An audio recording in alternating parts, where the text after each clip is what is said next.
Good afternoon, কেমন আছো ছাত্রছাত্রীরা? লাস্ট ক্লাসে আমি তোমাদের পড়িয়েছিলাম একটোপিক প্রেগনেন্সি। আজকে যে টপিক্সটা পড়াবো সেটা হচ্ছে RH নেগেটিভ ওমেন। একটা RH নেগেটিভ ওমেনে তোমাদের যেটা মেন কোয়েশ্চেন আসে, what is isoimmunisation, what are the stages of it, how a mother becomes isoimmunised or eliminised, how can you prevent it, what are the fetal complication, what are the antenatal investigation and how will manage a RH negative mother. তো first of all তোমাদের যেটা জানতে হবে, what is RH isoimmunisation. Immmunization or elimination means production of immune antibodies in an individual provided by another species of the same type where the first species is deficient of antigen.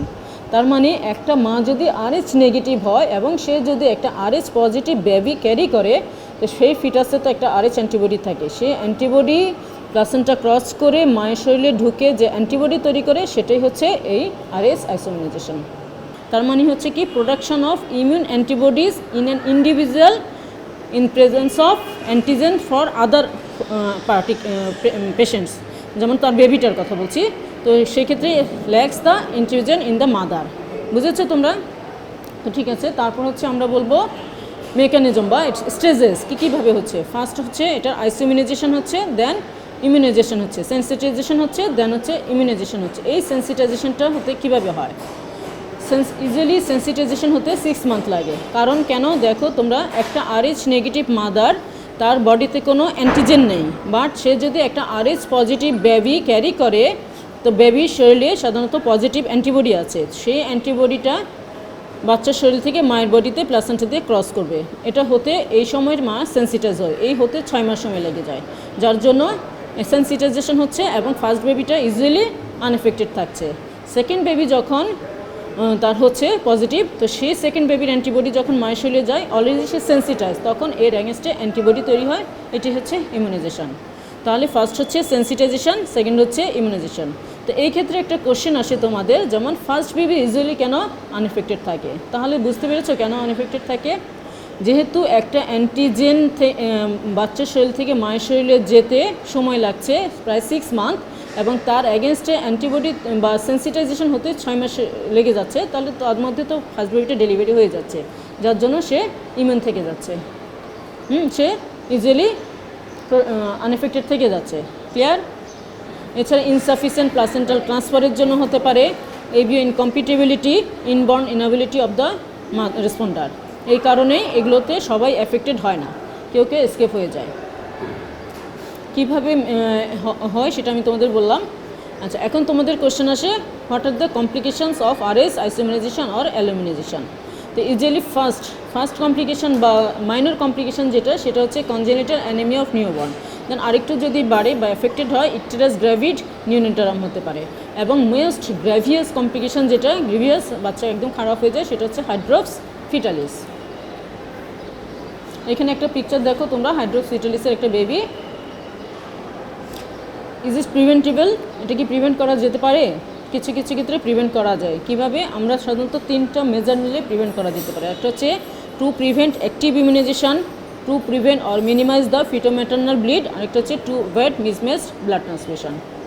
তো কীভাবে তোমরা active ইমিউনাইজেশনটা prevent করবে? একটা হচ্ছে একটা RH negative মাদারকে আমরা RH antibody দিয়ে দিব ইন্ট্রামাসকুলারলি 300 মাইক্রোগ্রাম। কখন? Just after delivery. এছাড়া যদি ectopic pregnancy, history of miscarriage or abortion এগুলো থাকে, তাহলে আমরা দিব। এছাড়া কিছু প্রোটেকশন নিতে হবে ভ্যাজানাল ডেলিভারির ক্ষেত্রে, যেমন কি সেটা হচ্ছে ম্যানুয়াল রিমুভাল অফ প্লাসেন্টা করা যাবে না। তারপর হচ্ছে অ্যাব্রপশিও প্লাসেন্টা হলে অ্যাবডোমেনটা আমরা প্যালপেট করব না। তারপর হচ্ছে বেবিকে কন্ট্রোল ট্র্যাকশন করতে হবে খুব জেন্টলি। সিজারিয়ান সেকশনের সময় তোমাদেরকে কিছু প্রোটেকশন নিতে হবে, যেমন পেরিটোনাল স্পিলেজ যেন না হয় সেদিকে খেয়াল রাখতে হবে। এছাড়া কিছু প্রসিডিওর, যেমন এমনিওসেন্টেসিস যদি করতে হয়, সেগুলো অবশ্যই আল্ট্রাসাউন্ড গাইডেন্সে করতে হবে, যেন বেবিগুলো এফেক্টেড না হয়, ফিটোম্যাটার্নাল ব্লিডটা কম হয়। আর মাকে তো আমরা বললাম RH নেগেটিভ মাদারকে RH অ্যান্টিবডি দিয়ে দেবো। তো এই ক্ষেত্রে তোমার যে কোশ্চেন আসে, একটা RH নেগেটিভ মাদার আসলে অ্যান্টিনেটালে তোমরা কীভাবে ইনভেস্টিগেট করবে? তো ফার্স্ট অফ অল, আমরা RH নেগেটিভ মাদার হলে আমরা অবশ্যই তার হাজব্যান্ডের ব্লাড গ্রুপটা জানবো। যদি হাজব্যান্ড RH নেগেটিভ হয়, ফার্দার কোনো ইনভেস্টিগেশন লাগবে না, কারণ বেবিগুলো RH নেগেটিভ হবে এবং কোনো যেহেতু অ্যান্টিজেন থাকবে না, বেবিরও মা এফেক্টেড হবে না বা বেবি এফেক্টেড হবে না। তো হাজব্যান্ড যদি পজিটিভ হয় দেন আমাদের নেক্সট ইনভেস্টিগেশন হচ্ছে RH অ্যান্টিবডি টাইটার মায়ের, RH অ্যান্টিবডি টাইটার বা ইনডিরেক্ট কোম টেস্ট। যদি RH অ্যান্টিবডি টাইটার পজিটিভ আসে দেন আমরা এটা ক্রিটিক্যাল লেভেলে উঠছে কিনা সেই ক্ষেত্রে RH অ্যান্টিবডি ভলিউমটা দেখব কী কী পরিমাণে যাচ্ছে, অ্যান্টিবডি ডিটেকশনটা করব বাই ক্রিটিক্যাল লেভেল।